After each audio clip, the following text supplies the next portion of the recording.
പ്രിയ കുട്ടികളെ, കഴിഞ്ഞ ക്ലാസ്സിൽ നമ്മൾ പഠിച്ചുകൊണ്ടിരുന്നതിൻ്റെ ബാക്കിയാണ് ഈ ക്ലാസ്സിൽ പഠിക്കുന്നത്. ആ ക്ലാസ്സുകൾ കണ്ടിട്ടില്ലെങ്കിൽ നിങ്ങൾ പ്ലേലിസ്റ്റിൽ നിന്നെടുത്ത് ഒന്നാമത്തെ ഭാഗം തൊട്ട് കാണുക. അപ്പോഴാണ് നമുക്ക് കൃത്യമായിട്ട് പഠിക്കാൻ പറ്റുന്നത്. നമുക്ക് ഇന്നത്തെ ക്ലാസ്സിലെ കാര്യങ്ങൾ പഠിച്ചു തുടങ്ങിയേക്കാം. ബയോളജിയുടെ ഒന്നാമത്തെ ചാപ്റ്റർ, അതിൻ്റെ ഫസ്റ്റ് പാർട്ട് വീഡിയോയിൽ ടീച്ചർ ഈ പകുതി വരെയുള്ള പാഠം തന്നിരുന്നു. ബാക്കി ഭാഗങ്ങളാണ് നമ്മൾ ഈ വീഡിയോ ക്ലാസ്സിൽ പറയുന്നത്. 111 പേജ് തൊട്ടാട്ടോ പാർട്ട് 2 ഇവിടെ തുടങ്ങുന്നത് തന്നെ ബെറ്റർ ഈൽഡ് എന്ന് പറഞ്ഞാൽ നല്ല വിളവിന് വേണ്ടിയിട്ട് ഹൈ ക്വാളിറ്റി, നല്ല ക്വാളിറ്റിയുള്ള പ്ലാന്റിംഗ് മെറ്റീരിയൽസിനെ കുറിച്ചാണ്. നടാനുള്ള വസ്തുക്കൾ വേണം. അപ്പോൾ അവിടെ തന്നെ ഒരു ചോദ്യമുണ്ട്, ഏതൊക്കെ മെത്തേഡ്സ് ആണ്. ഇവിടെ ഒരു പടം കാണിച്ചിട്ടുണ്ട്. ആ പടത്തിൽ നമ്മളോട് പറയുന്ന the methods for the production of high yield planting materials, നല്ല വിളവ് തരുന്ന നടാനുള്ള വസ്തുക്കൾ ഉണ്ടാക്കാനുള്ള കുറേ മെത്തേഡ്സ് ആണ് കൊടുത്തിരിക്കുന്നത്. അപ്പോൾ നമ്മൾ എണ്ണി പരീക്ഷയ്ക്ക് വേണ്ടി പഠിക്കണം. അപ്പോൾ ചോദ്യങ്ങൾ ഇങ്ങനെ ഇരിക്കും: what are the methods of production of high yield planting materials? അപ്പോൾ നിങ്ങൾ നമ്പർ ഇട്ട് grafting, budding, layering, hybridisation, tissue culture, GM crop, ഇത്ര എണ്ണി കൊടുക്കണം. അതുമൊക്കെ ആയിട്ട് ബന്ധപ്പെട്ട ചിത്രങ്ങളും ഇവിടെ കൊടുത്തിട്ടുണ്ട്. ഗ്രാഫ്റ്റിങ്ങും ബഡ്ഡിങ്ങും ലെയറിങ്ങും ടിഷ്യൂ കൾച്ചറും ഒക്കെ മുൻ പാഠങ്ങളിലും മുൻ ക്ലാസ്സുകളിൽ നമ്മൾ പഠിച്ചിട്ടുള്ളതാണ്. ഈ പാഠത്തിൽ അത് അടുത്ത പേജുകൾ കുറച്ചധികം വിശദീകരിക്കുന്നുണ്ട്. ഇപ്പം നമുക്ക് എണ്ണി പേര് പഠിച്ചാൽ മതി. ഇത്രയും കാര്യങ്ങളാണ് നല്ല പ്ലാന്റിംഗ് മെറ്റീരിയൽ, നടാനുള്ള വസ്തുക്കൾ കിട്ടാനുള്ള വിവിധ മെത്തേഡ്സ് ആണിത്. അപ്പോൾ ചോദ്യം ചോദിക്കും, what are the methods of production of high yield planting materials? അപ്പോൾ ഇത് എണ്ണി പഠിച്ചു വെക്കണം. നമ്മൾ അങ്ങനെ പഠിച്ചതിൽ GM ക്രോപ്സ്, എണ്ണി പഠിച്ചില്ലേ കുറേ മെത്തേഡ്സ്, അതിലൊരെണ്ണമായിരുന്നു GM ക്രോപ്സ്. അത് നമുക്ക് വലിയ പരിചയമില്ല, അതുകൊണ്ട് അത് നമുക്കൊന്ന് പറഞ്ഞു തരുന്നുണ്ട്. നമുക്ക് ഈ ക്ലാസ്സിൽ അത് പഠിച്ചാൽ മതി. ജെനറ്റിക്കലി മോഡിഫൈഡ് ക്രോപ്സ് എന്ന് പറഞ്ഞ വിള, നമ്മളുടെ കൃഷി ഇനങ്ങളെയാണ് ക്രോപ്സ് എന്ന് പറയുന്നത്. GM ക്രോപ്സിൻ്റെ ജെനറ്റിക്കലി മോഡിഫൈഡ് ക്രോപ്സ് എന്ന് പറഞ്ഞാൽ ഒന്നുകൂടെ വിശദീകരിച്ചിട്ടുണ്ട്. പുതിയ രീതിയിലുള്ള പുതിയ വിളകൾ ഉണ്ടാക്കുന്നു. Can be incorporated by altering എന്ന് പറഞ്ഞാൽ മാറ്റം വരുത്തി in genetic constitution through genetic engineering. GM crops എന്നാന്ന് ചോദിച്ചു കഴിഞ്ഞാൽ ഈ ഒരു സെൻറ്റൻസ് പറയണം. എന്ന് പറഞ്ഞാൽ ടീച്ചർ ഒന്നുകൂടി പറയാം. പുതിയ വിളകൾ ഉണ്ടാക്കുന്നു. എങ്ങനെയാണ് ഉണ്ടാക്കിയത്? ന്യൂ ട്രേഡ്സിന് പുതിയ വിളകൾ ഉണ്ടാക്കിയത് ബൈ ആൾട്ടറിങ്, മാറ്റം വരുത്തി. ഈ ജെനറ്റിക് എൻജിനീയറിംഗ് എന്ന് പറയുന്ന ഒരു പ്രത്യേക ജീനിലൊക്കെ, അതൊക്കെ വലിയ ക്ലാസ്സിൽ നമ്മൾ പഠിക്കും കേട്ടോ. ജീനിലൊക്കെ മാറ്റം വരുത്തുന്ന ജെനറ്റിക് എൻജിനീയറിംഗ് എന്ന് പറയുന്ന ഒരു സയൻസ് ഉപയോഗിച്ച് ഈ വിത്തുകളുടെ എല്ലാം അല്ലെങ്കിൽ ഈ ചെടികളുടെ എല്ലാം ജെനറ്റിക് കോൺസ്റ്റിറ്റ്യൂഷനിൽ മാറ്റം വരുത്തി പുതിയ വിളകൾ. ഉദാഹരണം ഇവിടെ പറഞ്ഞിട്ടുണ്ട്. അപ്പോൾ നമ്മൾ എക്സാമ്പിൾ എന്ന് പറഞ്ഞ് പഠിക്കണം. Cotton plant that resist pest attack. Cotton plants, ആ പ്ലാന്റ്സിൽ പെസ്റ്റ് അറ്റാക്കിനെ എന്ന് പറയുന്ന കീടങ്ങളുടെ ആക്രമണത്തെ തടസ്സപ്പെടുത്തുന്ന കോട്ടൺ പ്ലാന്റ്. അതുപോലെ സോയാബീന് ദാറ്റ് റെസിസ്റ്റ് വീഡിസൈഡ്സ്, അതും കീടങ്ങളെയൊക്കെ തടയുന്ന ഒരു സോയാബീന്. അപ്പോൾ അതിലെന്തോ ഒരു പ്രത്യേകത വരുത്തിയിട്ടുണ്ട്. എന്ത് വഴിയാണ് വരുത്തിയത്? ജെനറ്റിക് എൻജിനീയറിംഗ് വഴി അതിൽ ചില മാറ്റം വരുത്തിയപ്പോൾ ആ ഒരു പ്ലാന്റിൻ്റെ അടുത്തേക്ക് കീടങ്ങളൊന്നും വരികയില്ല. പിന്നെ വേറെ റൈസ്, നെല്ലിൻ്റെ variety, rice variety that contain vitamin A. അപ്പോൾ അരി കഴിച്ചാൽ വൈറ്റമിൻ എ കൂടി കിട്ടുന്ന രീതിയിൽ ജെനറ്റിക് എൻജിനീയറിംഗ് ഉപയോഗിച്ച് മാറ്റം വരുത്തി. അപ്പോൾ നമ്മൾ ഈ ഉദാഹരണം പഠിക്കണം.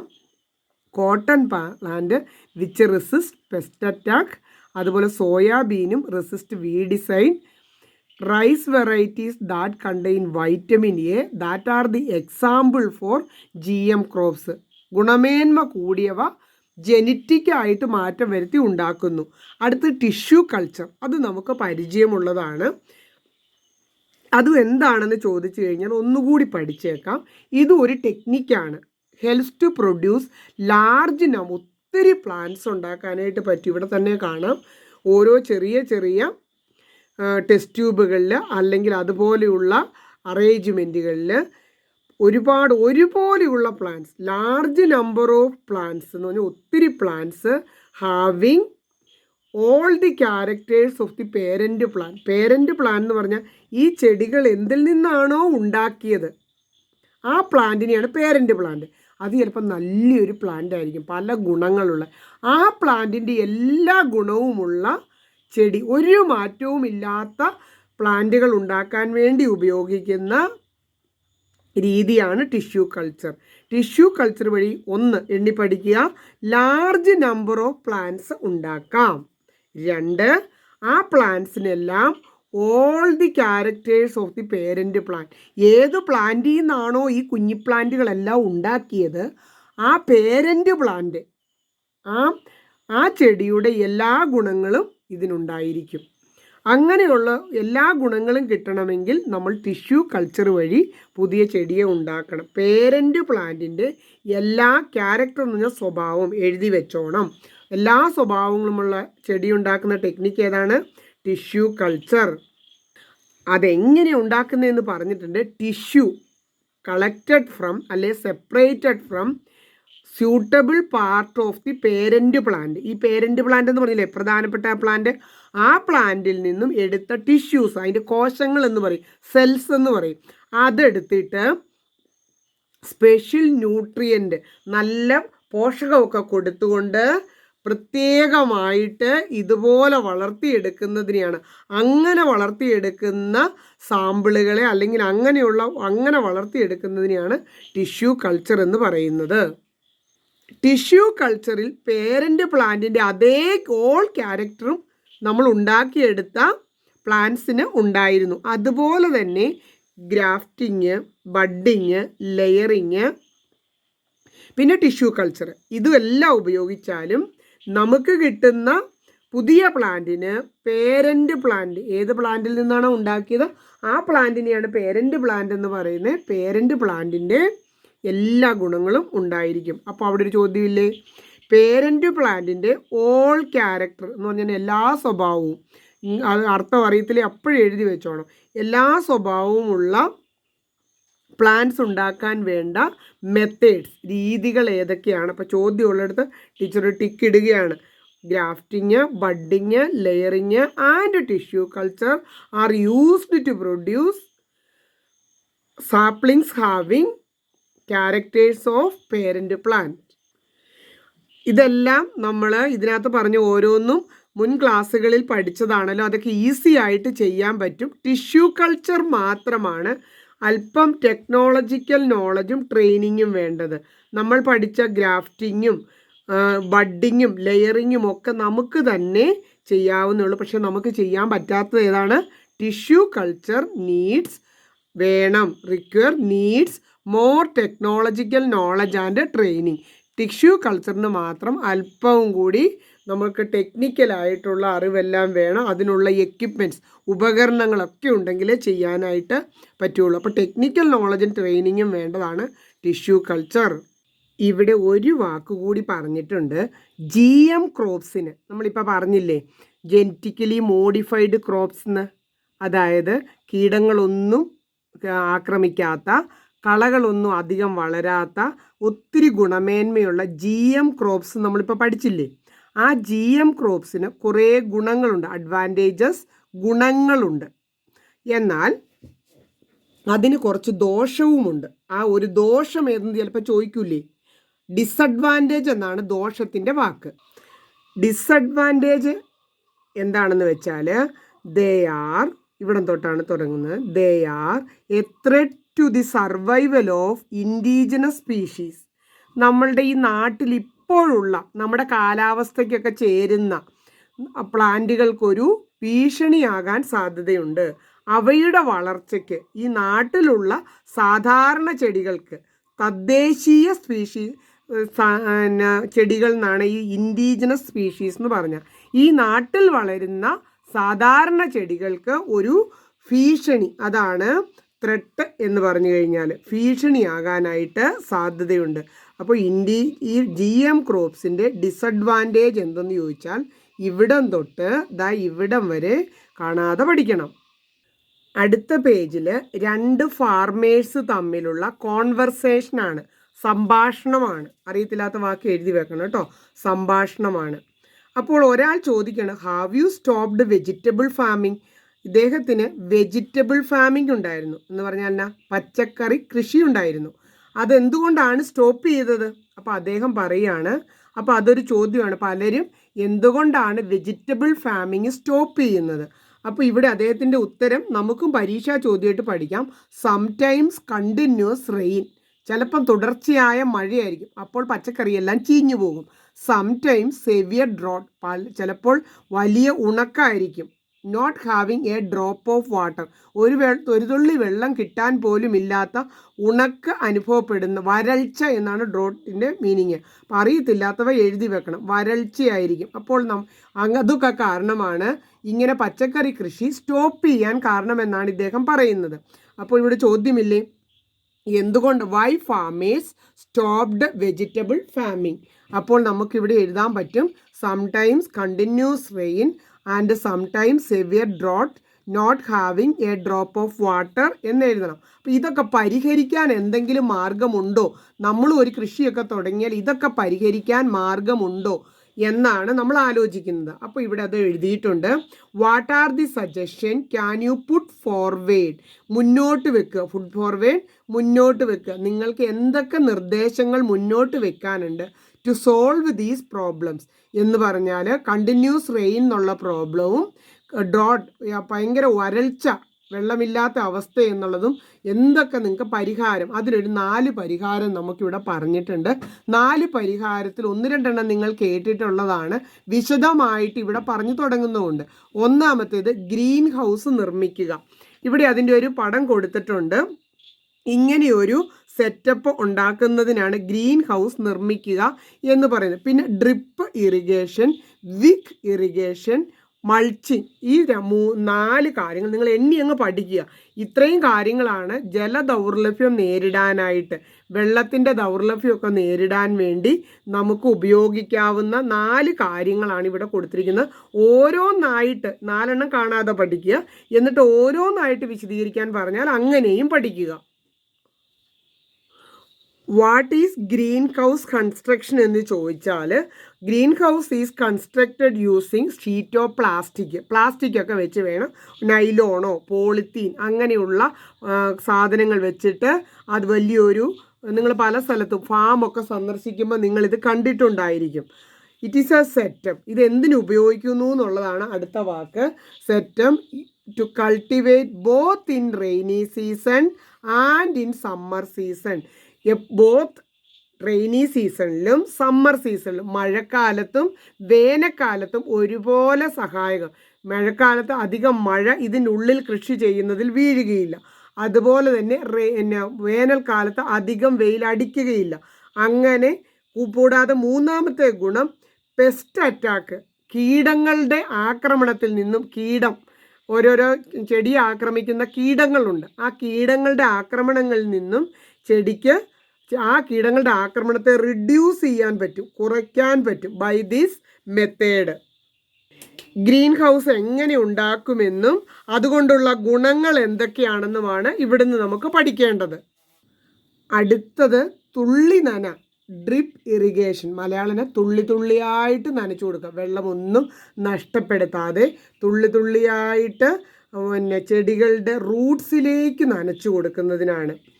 The irrigation method using pipe and valves to water the roots in drops. നല്ല തുള്ളിയായിട്ടാണ് നനയ്ക്കുന്നത്. ഇങ്ങനെ ചെയ്യുമ്പോൾ എന്താണ് ഗുണം? What are the benefit? Loss of water is reduced in maximum. വെള്ളം നഷ്ടപ്പെടുന്നത് കുറയ്ക്കാൻ പറ്റും. അപ്പോൾ ഓരോ ഗുണം എണ്ണി പഠിച്ചോണം.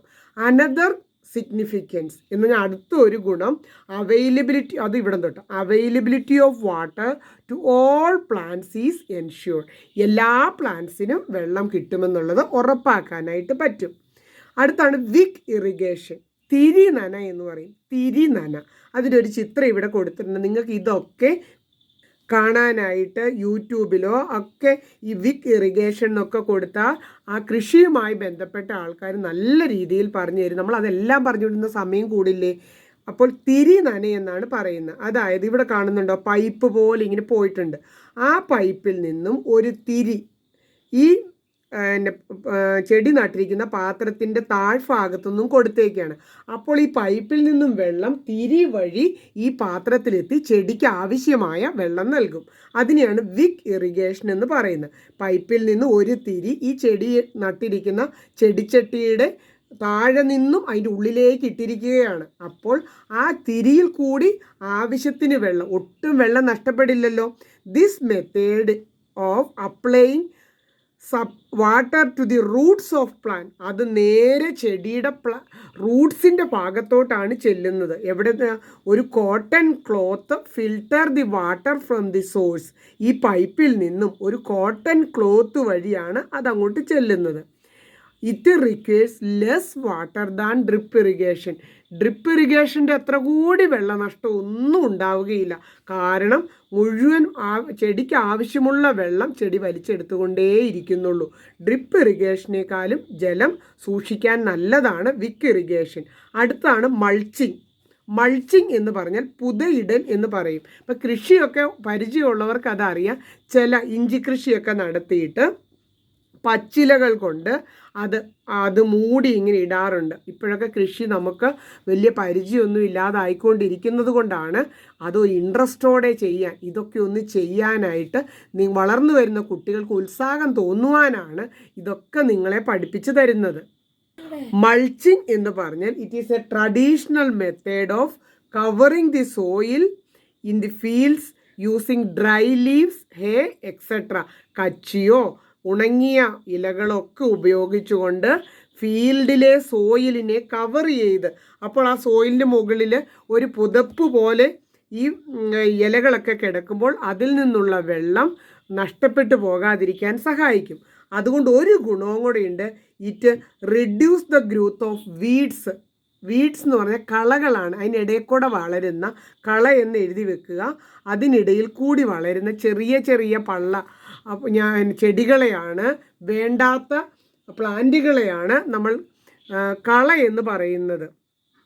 അതിൻ്റെ വളർച്ച തടയാനും ഇങ്ങനെ മൾച്ചിങ് അഥവാ പുതയിടിയിൽ സഹായിക്കും. അപ്പോൾ പുതയിടിയിൽ എന്താണ്? ഡ്രൈ ലീവ്സ് കൊണ്ട് സോയിൽ കവർ ചെയ്യുന്നതെന്ന് ചൊല്ലി പഠിക്കണം. അതുകൊണ്ടുണ്ടാകുന്ന ഒരു ഗുണവും കൂടി ഏതാണ്? ഗ്രോത്ത് ഓഫ് വീഡ്സ് റിഡ്യൂസ് എന്ന് പറഞ്ഞാൽ എന്താണ്? കുറയ്ക്കും. അടുത്തതായി നമുക്ക് പെസ്റ്റ് കൺട്രോൾ, അതായത് കീടനിയന്ത്രണം. പെസ്റ്റ് കൺട്രോൾ എല്ലാവരും എഴുതി വെക്കുക. കീടനിയന്ത്രണം. പലതരം കീടങ്ങളുടെ പടവും പേരും ഇവിടെ കൊടുത്തിട്ടുണ്ട്. അപ്പോൾ പ്രധാനപ്പെട്ട പെസ്റ്റുകൾ ഏതെന്ന് ചോദിച്ചു കഴിഞ്ഞാൽ നിങ്ങൾ ഈ പേര് പഠിക്കേണ്ടതാണ്. പ്രധാനപ്പെട്ട പെസ്റ്റുകൾ അഥവാ കീടങ്ങളാണ് പയർവർഗം അഥവാ ലഘൂം. മീനിങ് എഴുതണേ. ലഘൂം എന്ന് പറഞ്ഞു കഴിഞ്ഞാൽ പയറ് വർഗ്ഗങ്ങളിലുള്ള പോട്ട് ബ്രോറർ എന്ന് പറഞ്ഞാൽ കായതുരപ്പൻ. അത് വെണ്ടയിലുള്ള അതാണ് ഒക്ര. ലീഫ് റോളിംഗ് ഇലചുരുട്ടി പുഴു, കാറ്റർ പില്ലർ. ഇലചുരുട്ടി പുഴു, ലീഫ് റോളിംഗ് കാറ്റർ പില്ലർ. ബ്രിഞ്ചാൾ വഴുതനയിൽ വരുന്ന തണ്ട് തുരപ്പൻ, സ്റ്റെം ബോറർ. അപ്പോൾ ഇതെല്ലാം പ്രധാനപ്പെട്ട കീടങ്ങളാണ്. ഒന്നാമത്തെ ചോദ്യം പരീക്ഷയ്ക്ക് അവിടെ നിന്നുള്ളത് ഇവിടെ ടീച്ചർ പറഞ്ഞില്ല, ഇൻഡിക്കേറ്റേഴ്സ് എന്ന് കിടക്കുന്നതാണ് ഇതിനകത്ത് ചോദ്യങ്ങൾ പോലെ വരുന്നത്. അപ്പോൾ മേജർ പെസ്റ്റ് എന്ന് ചോദിച്ചാൽ നിങ്ങൾ ഒന്നാമത്തെ ചോദ്യത്തിന് 1, 2, 3 ഉത്തരം എഴുതണം. അടുത്ത ചോദ്യം, what are the different methods adopted to pest control. ഈ കീടങ്ങളെ നിയന്ത്രിക്കാൻ നിങ്ങൾ എന്തൊക്കെയാണ് സാധാരണയായിട്ട് ഉപയോഗിക്കുന്നത്? ഒരുപാട് പെസ്റ്റ് കൺട്രോൾ മെത്തേഡ്സ് ഉണ്ട്. മെത്തേഡ്സ് എന്ന് പറഞ്ഞാൽ രീതികളുണ്ട്. നമുക്കൊരു 4 എണ്ണമൊക്കെ പഠിക്കാം. യൂസ് പെസ്റ്റിസൈഡ്സ്, കീടനാശിനി തന്നെ അങ്ങോട്ട് ഉപയോഗിക്കുന്നു. പിന്നെ ഹാൻഡ് പിക്കിങ്, ചില കീടങ്ങളെയൊക്കെ നമുക്ക് കൈകൊണ്ട് തന്നെ അവരെ കൊന്നുകളയാനായിട്ട് പറ്റും, പെറുക്കി കൊന്നുകളയാൻ പറ്റും. സ്റ്റിക്കി ട്രാപ്സ് എന്ന് പറഞ്ഞാൽ ഇപ്പം നമുക്ക് മേടിക്കാൻ കിട്ടും. കീടങ്ങൾ ആകർഷിക്കപ്പെട്ട് വന്ന് പറ്റി പിടിച്ചിരുന്ന് ചത്തുപൊക്കോളും. അങ്ങനെയുള്ള സ്റ്റിക്കി ചെയ്യുന്ന കീടങ്ങൾ ഒട്ടിപ്പിടിക്കുന്ന ചില ട്രാപ്പുകൾ, കെണികൾ ഒരുക്കി വെക്കും. പിന്നെ കവറിങ് ക്രോപ്സ്, പാവയ്ക്കൊക്കെ ആണെങ്കിൽ പൊതിഞ്ഞ് സൂക്ഷിച്ച്, പാവയ്ക്ക പടവലങ്ങയൊക്കെ പൊതിഞ്ഞ് സൂക്ഷിച്ച് കവർ ചെയ്ത് സൂക്ഷിക്കുന്നു. അപ്പോൾ ഇതൊക്കെയാണ് different methods adopter for controlling pest.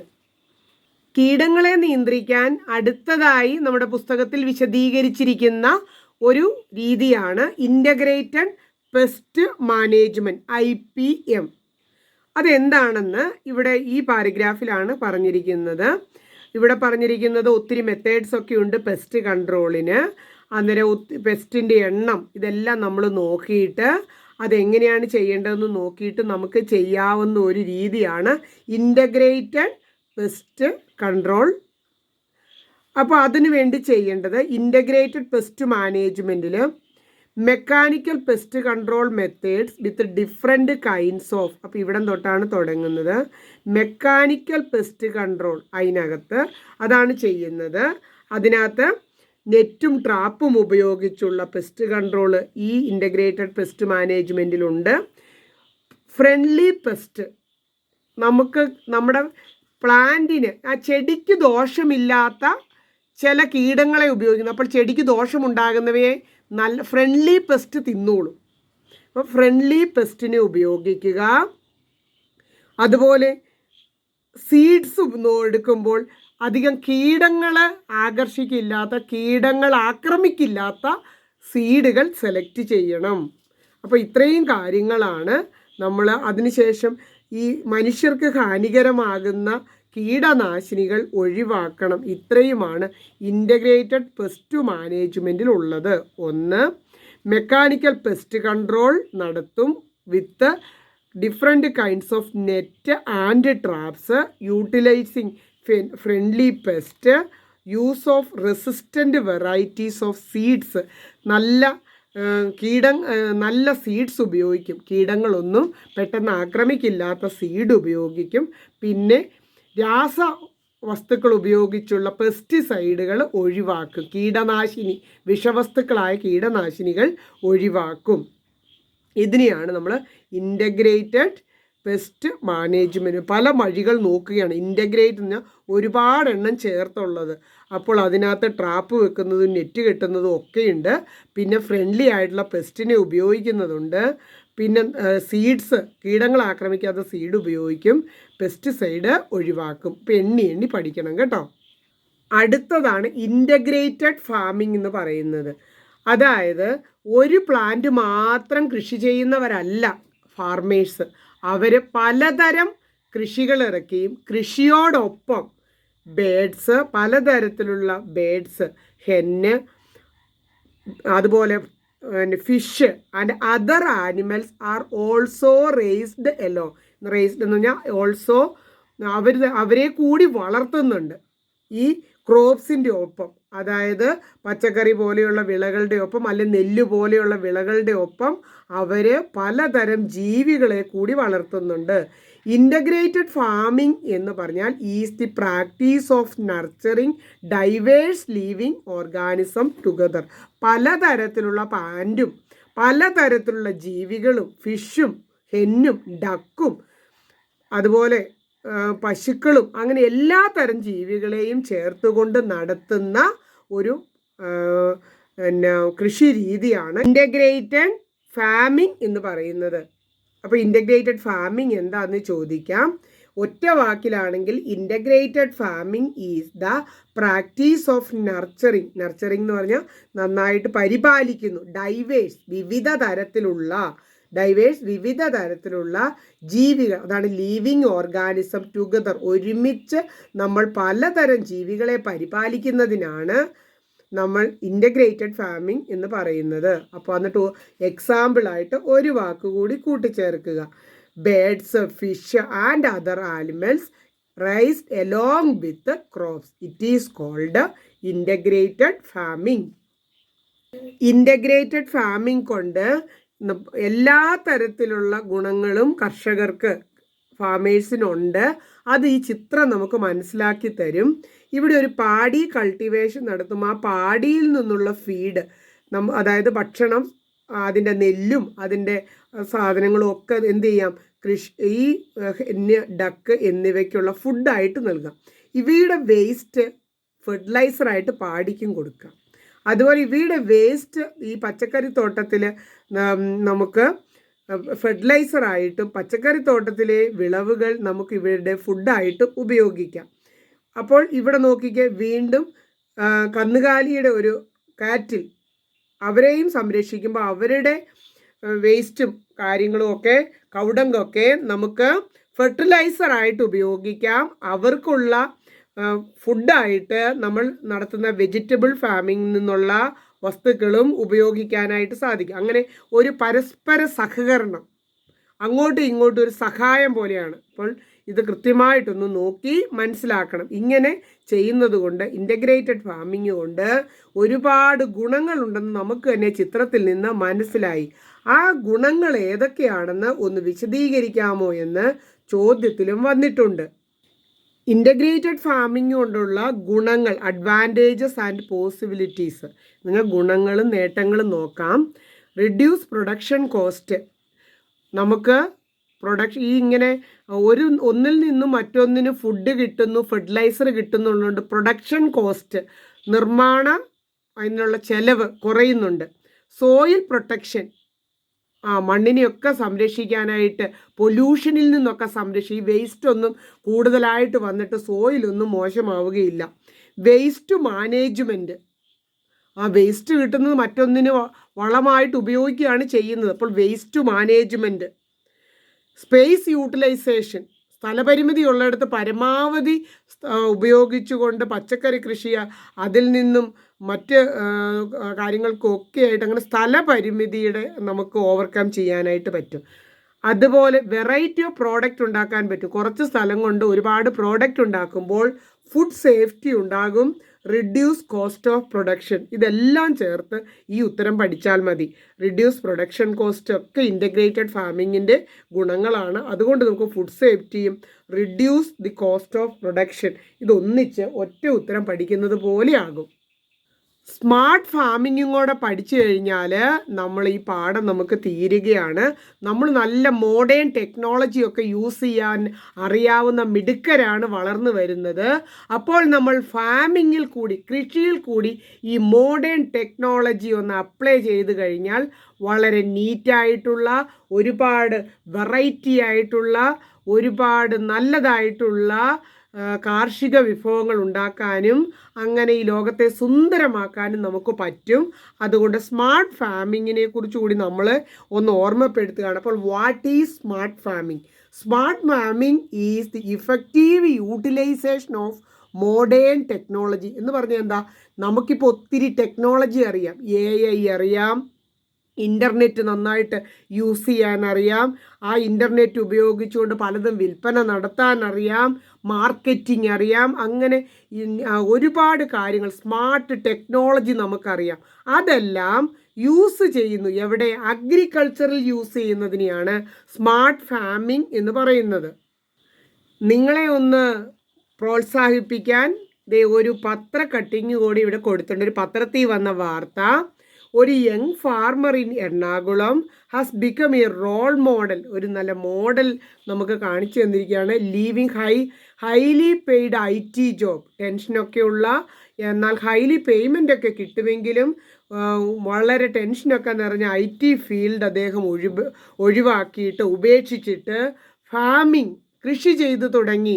അപ്പോൾ നല്ല നല്ല വിളകൾ ഉണ്ടാക്കുന്നതും അത് മറ്റുള്ളവർക്ക് നല്ലത് നൽകുന്നതിൻ്റെയും സന്തോഷം അദ്ദേഹം അനുഭവിച്ച് great success by combining modern agriculture techniques with his IT expertise. എന്ന് പറഞ്ഞാൽ അദ്ദേഹത്തിനുണ്ടായിരുന്ന ആ IT നോളജ്, ഇൻഫർമേഷൻ ടെക്നോളജിയിലുള്ള നോളജ്, അറിവ് അദ്ദേഹം എവിടെ അങ്ങോട്ട് പ്രയോഗിച്ചു?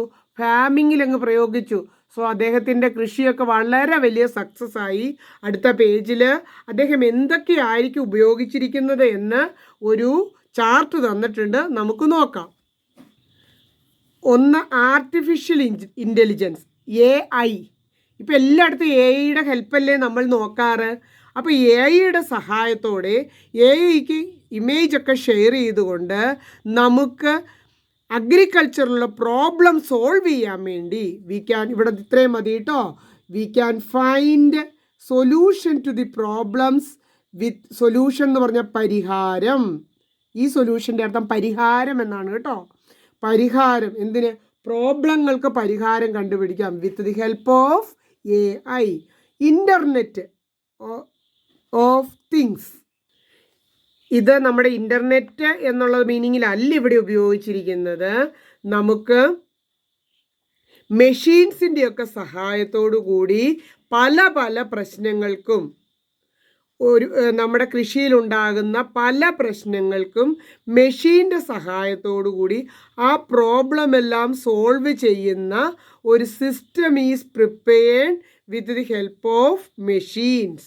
ആ പ്രോബ്ലങ്ങളൊക്കെ ഐഡൻറ്റിഫൈ ചെയ്യാനും നമ്മളെ സഹായിക്കും മെഷീൻസൊക്കെ ഉപയോഗിച്ച്. അടുത്ത ഹൈഡ്രോപോണിക്സ് എന്ന് പറയുന്ന ഒരു പ്രത്യേക കൃഷി രീതിയാണ്. അതായത് വെള്ളത്തിലാണ്. അത് ആദ്യമായിട്ട് കേൾക്കുകയൊന്നുമല്ല. നിങ്ങൾക്കത് നെറ്റിലൊക്കെ അടിച്ചു കൊടുത്തു കഴിഞ്ഞാൽ, ഗൂഗിളിൽ സെർച്ച് ചെയ്ത് കഴിഞ്ഞാൽ നിങ്ങൾക്ക് ഹൈഡ്രോപോണിക്സിൻ്റെ മനോഹരമായ ചിത്രങ്ങൾ കിട്ടും. ജലത്തിൽ പ്ലാന്റ്സിനെ വളർത്തുന്നു. ആ ജലത്തിലേക്ക് ആ പ്ലാന്റ്സിന് വേണ്ട എല്ലാ ന്യൂട്രിയൻസും എന്ന് പറഞ്ഞാൽ പോഷകം, the amount of nutrients is detected and provide എന്ന് പറഞ്ഞാൽ കൊടുക്കുക, വെള്ളത്തിലേക്ക് കൊടുക്കും. മണ്ണിൻ്റെ പോലും ആവശ്യമില്ല. ചെടിക്ക് എന്ത് കിട്ടിയാൽ മതി? ചെടിക്ക് വളരാനുള്ള പോഷണം കിട്ടിയാൽ മതി.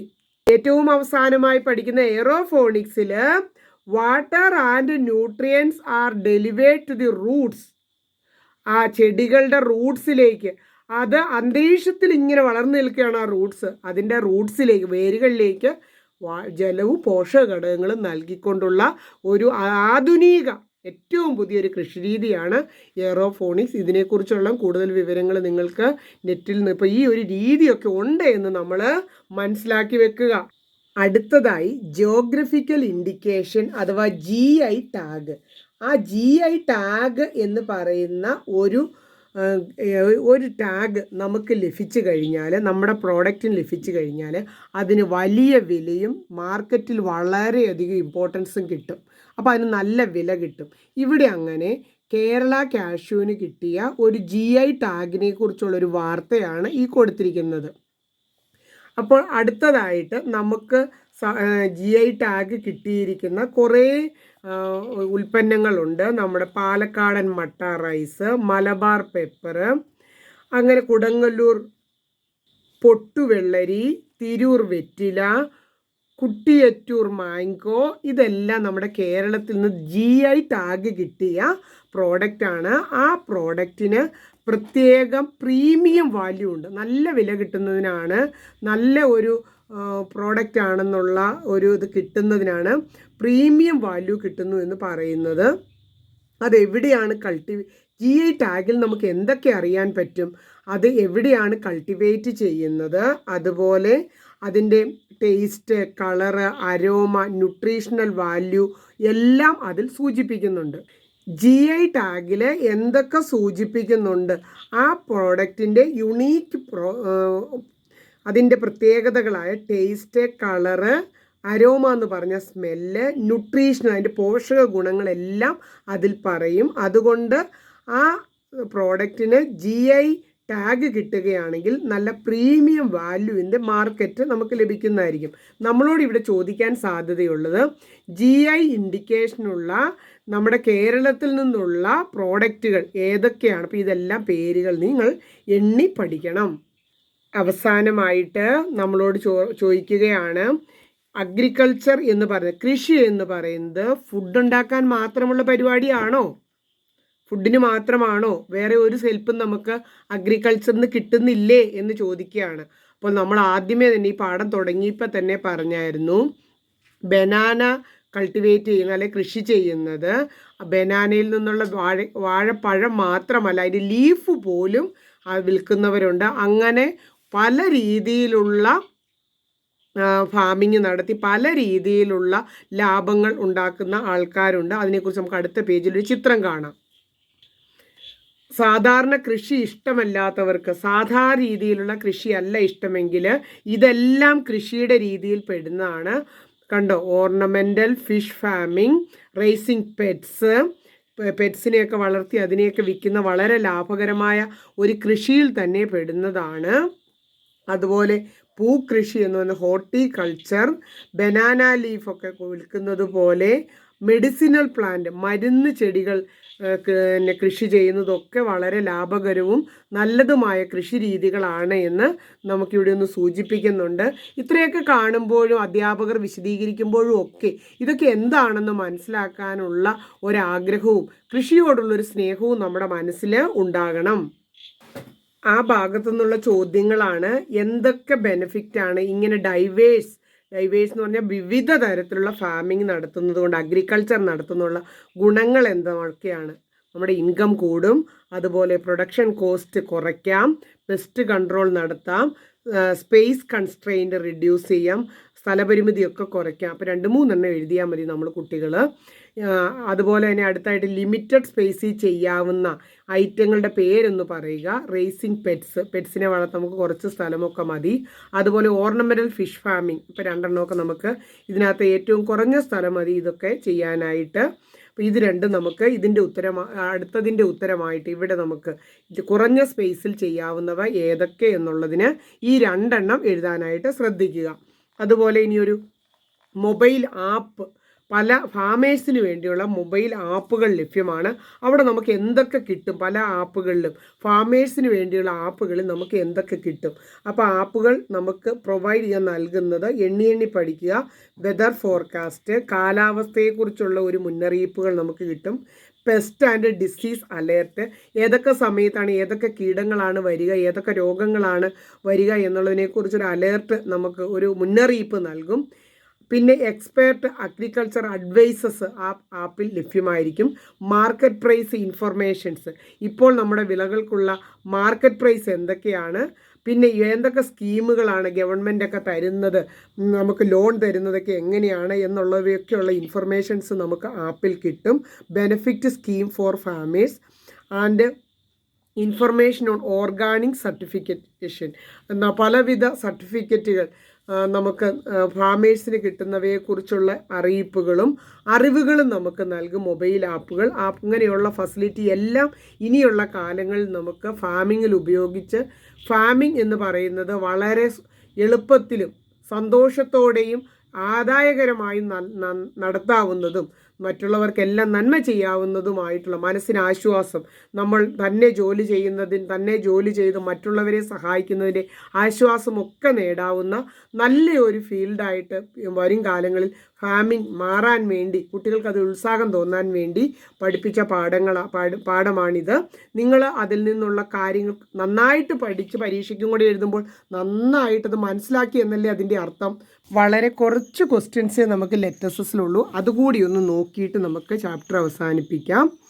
നോക്കുക, ഇവിടെ നമുക്ക് 3 ഹെഡിങ് ആയിട്ട് തിരിച്ച് ഇവിടെ കൊടുത്തിരിക്കുന്ന വാക്കുകൾ കറക്റ്റായിട്ട് ടേബിൾ കൊടുക്കാൻ പറഞ്ഞിട്ടുണ്ട്. സ്പേസ് കൺസ്ട്രെയിൻസ് എന്ന് പറഞ്ഞാൽ സ്ഥലപരിമിതി കുറയ്ക്കാൻ വേണ്ടി, സ്ഥലപരിമിതി എന്ന പ്രശ്നം ഒഴിവാക്കാൻ നമുക്ക് എന്തൊക്കെ ഫാമിംഗ് നടത്താം. ടീച്ചർ അതിന് നമ്പർ ഇട്ടിട്ടുണ്ട്, നിങ്ങൾ ആ നമ്പർ കൊടുത്തു. അതായത് വെർട്ടിക്കൽ ഫാമിംഗ് നടത്താം, 6 ടെറസ് ഫാമിംഗ് നടത്താം, 8 സാക്ക് ഫാമിംഗ് നടത്താം. അപ്പോൾ ഇവിടെ അതെല്ലാം എഴുതാൻ പറ്റില്ല, നിങ്ങളിങ്ങനെ നല്ല ചാർട്ടാക്കി എഴുതണം. Synthetic fertiliser 3 urea, 5 ammonium phosphate, 9 super phosphate. Organic fertiliser ഇവിടെ മാനുവർ എന്നാണ്, മാനുവർ ഓർഗാനിക് ആയിട്ടുള്ള ഫെർട്ടിലൈസേഴ്സ് നമുക്ക് 2 manure, 4 vermicompost, 7 bone meal. ഇത്രയുമാണ് നമുക്ക് ഓർഗാനിക്കുള്ളത്. അപ്പോൾ അത് കൃത്യമായിട്ട് ഈ നമ്പർ ഇട്ട് വെക്കരുത് കേട്ടോ. അടുത്തായിട്ട് 2ാമത്തെ ഒരു ചോദ്യത്തിൽ നമ്മളോട് പറഞ്ഞിരിക്കുന്നത്, സതീഷിന് 15 സെൻറ്റ് സ്ഥലമാണുള്ളത്, അതുപോലെ തന്നെ 30 സെൻറ്റ് പാടി ഫീൽഡും ഉണ്ട്. നെൽകൃഷിയുടെ പാടി ഫീൽഡുണ്ട്. എന്നാൽ അദ്ദേഹം പറയുന്നത് ഇത് പ്രോഫിറ്റബിൾ അല്ല. നമ്മൾ ഈ പാഠം പഠിച്ച മിടുക്കരായ നമ്മൾ അതിന് ഒരു പരിഹാരം അദ്ദേഹത്തിന് നിർദ്ദേശിച്ചു കൊടുക്കണമെന്നാണ്. ഈ രീതിയിലാണ് നമുക്ക് പരീക്ഷാ ക്വസ്റ്റ്യൻസും വരുന്നത്. അപ്പോൾ നമ്മൾ അദ്ദേഹത്തോട് പറയും, കാറ്റിൽ റിയറിങ്, കന്നുകാലി വളർത്തൽ ഇതോടൊപ്പം നടത്തുകയാണെങ്കിൽ അതൊരു ഇൻ്റഗ്രേറ്റഡ് ഫാമിംഗ് ആണ്. അപ്പോൾ അതിൻ്റെ cow dung can be used as manure. ഇത് കഴിഞ്ഞിട്ട് ഇത് എഴുതുക. ഹേ ഒക്കെ നമുക്ക് കാറ്റിലിൻ്റെ ഫീഡായിട്ട് ഉപയോഗിക്കാം. അപ്പം രണ്ടിൽ നിന്നും വരുമാനം കിട്ടുമ്പോൾ ഇത് നമുക്ക് വിജയകരമാക്കാനായിട്ട് പറ്റും. അടുത്തതായിട്ട് വിച്ച് ഓഡ് വൺ എന്ന് ചോദിച്ച ഒരു സിമ്പിൾ ക്വസ്റ്റ്യൻ ആണ് ചോദിച്ചിരിക്കുന്നത്. 2 ഓഡ് വൺ ചോദിക്കുന്ന ചോദ്യങ്ങളുണ്ട്. ഇതിനകത്ത് odd one wick irrigation, drip irrigation, mulching എന്നതിൻ്റെ കൂടെ വെർട്ടിക്കൽ ഫാമിങ്ങോടെ കൊടുത്തേക്കുകയാണ്. വെർട്ടിക്കൽ ഫാമിംഗ് ആണ് അതിനകത്ത് ഓഡ് വൺ. ബാക്കിയുള്ളവയെല്ലാം other methods are used to reduce water loss. ഇറിഗേഷനുമായിട്ട്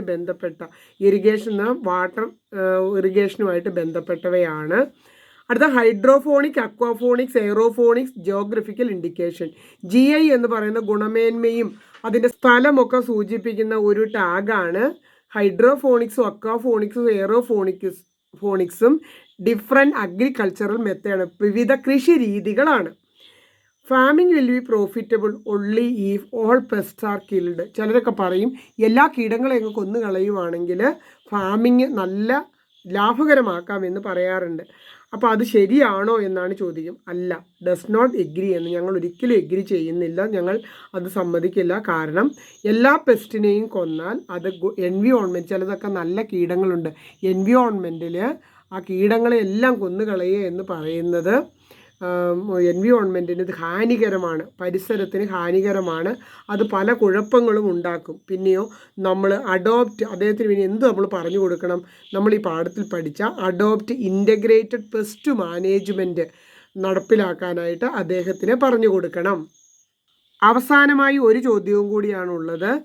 coconut കൊണ്ട് ഉണ്ടാക്കാവുന്ന വാല്യൂ ആഡഡ് പ്രോഡക്ട്സ്, അത് നമ്മളോട് ചിലപ്പോൾ പരീക്ഷയ്ക്ക് വരെ അങ്ങനെ ചോദിച്ചെന്നിരിക്കും. ഇത് ചോദ്യമായിട്ടല്ലാതെ value added products from coconut. അപ്പോൾ ഇത് എണ്ണി അങ്ങ് പഠിക്കുക. നമുക്ക് ചിപ്സ് ഉണ്ടാക്കാം, വിനെഗർ ഉണ്ടാക്കാം, കയർ പ്രോഡക്ട്സ് ഉണ്ടാക്കാം, അതുപോലെ ഹാൻഡിക്രാഫ്റ്റ്സും അങ്ങനെ പല ബിവറേജസ്, കോക്കനട്ട് മിൽക്ക് ക്രീം, ഇതെല്ലാം നമുക്ക് വാല്യൂ ആഡഡ് പ്രോഡക്റ്റ് എന്ന് പറഞ്ഞാൽ കൂടുതൽ പൈസ കിട്ടുന്നതിന് വേണ്ടിയിട്ട്, കൂടുതൽ ലാഭം ഉണ്ടാകുന്നതിന് വേണ്ടിയിട്ട് നമുക്ക് കോക്കനട്ട്, തെങ്ങിൽ നിന്നും കൂടുതൽ ലാഭകരമായ തെങ്ങ് കൃഷി ലാഭകരമാക്കാനായിട്ട് നമുക്ക് ഈ പ്രോഡക്റ്റ് ഒക്കെ ഉണ്ടാക്കുന്നതിന് ശ്രമിക്കാൻ പറ്റും. അങ്ങനെ വാല്യൂ ആഡഡ് പ്രോഡക്റ്റ് ഉണ്ടാക്കിയാൽ എന്താണ് ഫാർമേഴ്സിന് ഗുണം, വാട്ട് ആർ ദി ബെനിഫിറ്റ്സ്, എന്താണ് ഗുണം എന്ന് എഴുതി വെക്കണം. അപ്പോൾ നമുക്ക് മോർ ഇൻകം കിട്ടും, നമുക്ക് നല്ല വരുമാനം. അതുകൊണ്ട് നമുക്ക് മറ്റുള്ളവർക്കും നമുക്കും എംപ്ലോയ്മെൻറ്റ് ഓപ്പർച്യൂണിറ്റി, തൊഴിലവസരങ്ങൾ ഉണ്ടാക്കാനായിട്ട് പറ്റും. ഇനി നമ്മൾ വേറെ ഒരു ക്രോപ്പ് വെച്ചിട്ട് ഇതുപോലെ ഒരു ചാർട്ട് പടമായിട്ടോ അല്ലെങ്കിൽ വരച്ച് ചിത്രമായിട്ടോ ഒക്കെ എന്തെങ്കിലും നിങ്ങൾ ഉണ്ടാക്കാൻ പറഞ്ഞിട്ട് ടീച്ചർ അതിനൊരു ക്ലൂ പറഞ്ഞു തരാം. ഒരു റൈസിൻ്റെ പാടി അഥവാ നെല്ലിൻ്റെ ചിത്രം നമ്മൾ നടുക്ക് വരയ്ക്കുകയോ പേരെഴുതുകയോ, അല്ലെങ്കിൽ പാടി റൈസ് എന്ന് എഴുതിയാൽ മതി, വരയ്ക്കാൻ ബുദ്ധിമുട്ടാണെങ്കിൽ ഒരു സർക്കിളിനാക്കി വെച്ചിട്ട് അതിൽ നിന്ന് ഒരു 4-5 പ്രോഡക്റ്റ്, നമുക്ക് അവൽ പറയാം, മലര് പറയാം, അവലോസ് ഉണ്ടാക്കുന്നത് പറയാം, അതുപോലെ തവിടിൽ നിന്നും നെല്ലിൽ നിന്നും അരിയിൽ നിന്നും തവിട് എന്ന് പറയുന്നത് കിട്ടുക, തവിട് കൊണ്ടുള്ള തവിടെണ്ണ എന്ന് പറയുന്ന ഒരു എണ്ണയുണ്ട്, ബ്രാൻ ഓയിൽ, ഇതെല്ലാം വാല്യൂ ആഡഡ് പ്രോഡക്റ്റ് ആണ്. അപ്പോൾ ഇത് വെച്ച് നമുക്കൊരു ചാർട്ട് ഉണ്ടാക്കാനായിട്ട് പറ്റും. ഇത്രയുമാണ് നമുക്ക് ലെറ്റസസിൽ ചോദ്യങ്ങളും കൂടെ വന്നിരിക്കുന്നത്. അപ്പോൾ നമ്മൾ പാഠവും പഠിച്ചു, ലെറ്റസസും പഠിച്ചു. ഇനി ഒത്തിരി വാചകം പഠിച്ചൊന്നും നിങ്ങളുടെ സമയമൊന്നും കളയുന്നില്ല, ഒത്തിരി പഠിക്കാനൊക്കെ ഇല്ലേ. അപ്പോൾ ഈ ക്ലാസ് നിങ്ങൾ ഇപ്പോൾ തന്നെ ഷെയർ ചെയ്ത് നിങ്ങളുടെ കൂട്ടുകാർക്ക് കൊടുക്കണം. ഇങ്ങനെ പെട്ടെന്ന് എല്ലാ കാര്യങ്ങളും പറഞ്ഞു തന്ന് ചോദ്യവും പറഞ്ഞു തരുന്നൊരു ക്ലാസ് ഞങ്ങൾ കണ്ടു എന്ന് പറഞ്ഞുകൊണ്ട് കൂട്ടുകാർക്ക് ഇപ്പോൾ തന്നെ അയച്ചു കൊടുക്കണം. ലൈക്ക്, ഷെയർ, സബ്സ്ക്രൈബ് ഒക്കെ ചാനൽ ഒന്ന് ചെയ്തേക്കണം. അപ്പോൾ നമുക്ക് അടുത്ത ക്ലാസ്സിൽ കാണാം. ക്ലാസ് ഇഷ്ടപ്പെട്ടോ? ക്ലാസ്സിൽ നിന്ന് നന്നായിട്ട് പഠിക്കാൻ പറ്റിയോ? ക്ലാസ് ഉപകാരമായി എങ്കിൽ നിങ്ങളുടെ ഫ്രണ്ട്സിനോടൊക്കെ ടീച്ചറിൻ്റെ ക്ലാസ്സുകളെ പറ്റി പറയണം. സ്മിത ടീച്ചറിൻ്റെ ക്ലാസ്സിൽ നിന്നാണ് ഞാനിപ്പോൾ പഠിക്കുന്നതെന്ന് മറക്കാതെ പറഞ്ഞേക്കണം. പിന്നെ ടീച്ചറിൻ്റെ ക്ലാസ്സിലെ സ്റ്റുഡൻസ് ആകാൻ എല്ലാവരും ടീച്ചറിൻ്റെ ചാനലൊന്ന് സബ്സ്ക്രൈബും ചെയ്തേക്കണം കേട്ടോ.